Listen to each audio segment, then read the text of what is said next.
ఏంటి ఏదో అర్జెంట్ గా రమ్మన్నావు? బేబీ అక్కడ కూర్చో, నేను ఇప్పుడే వస్తాను. సర్లే. ఏంటిది? Pink colour paper, pink colour pen తీసుకో బేబీ. ఎందుకు బేబీ? నువ్వే కదా బేబీ విడిపోదామని చెప్పావు. డైవర్స్ పేపర్ మీద మ్యాటర్ రాసి సిగ్నేచర్ పెట్టు. ఆ తొక్కలో మ్యాటర్ ఏంటో నువ్వే చెప్పు, రాసేస్తా. సిరియనే నేను మా బేబీని పెళ్లి చేసుకున్నాక నేను చేసిన పింక్ కలర్ కాఫీ తాగట్లేదు, పింక్ కలర్ ఇడ్లీ తినట్లేదు, పింక్ కలర్ మ్యాగీ తినట్లేదు, నేను పింక్ కలర్ డ్రెస్ వేసుకుంటే నచ్చట్లేదు, పింక్ కలర్ ఏం చేసినా నచ్చట్లేదు, పింక్ కలర్ కోల్గేట్ పెట్టుకోమంటే పెట్టుకోవట్లేదు, పింక్ కలర్ రైస్ తింటలేడు, కిండర్ జాయ్ తినమంటే కిండర్ జాయ్ తింటలేడు, కనీసం ఈరోజు పింక్ కలర్ బిర్యానీ తీసుకురమ్మంటే తిట్టాడు తెలుసా.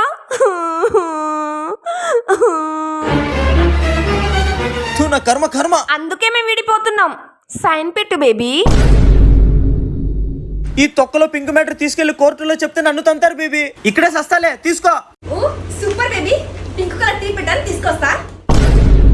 ఈ ఆడ దొరికిన సంతరా ఇది, నా కర్మ.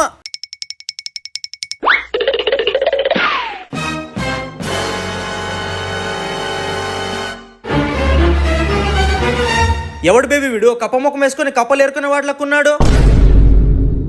బేబీ ఈయన టీచర్ బేబీ, నీ కోసమే తీసుకొచ్చాను. ఎందుకో? బేబీ ఈయన నీకు పింక్ కలర్ గురించి నేర్పిస్తాడు బేబీ. నువ్వు కూడా నాలాగా పింక్ కలర్ అంటే పడి చచ్చిపోతావు బేబీ. ఆల్రెడీ చచ్చిపోతున్నాను, మళ్ళీ చావాలా? సర్లే, ఏదో ఒకటి తగలెట్టండి. నీ మొదటి ప్రశ్న, పింక్ కలర్ స్పెల్లింగ్ అంటే చెప్పు.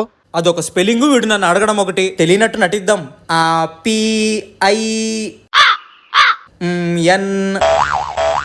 పింక్. కరెక్ట్ గా చెప్పావు baby. Thank you baby. Very good. నీ రెండో ప్రశ్న, పింక్ కలర్ ని కనిపెట్టిండేది ఎవరు? కనిపెట్టింది ఎవరా? మాకెట్లా తెలుస్తాయి సార్ అవన్నీ? బేబీ దాని ఆన్సర్ నాకు తెలుసు బేబీ.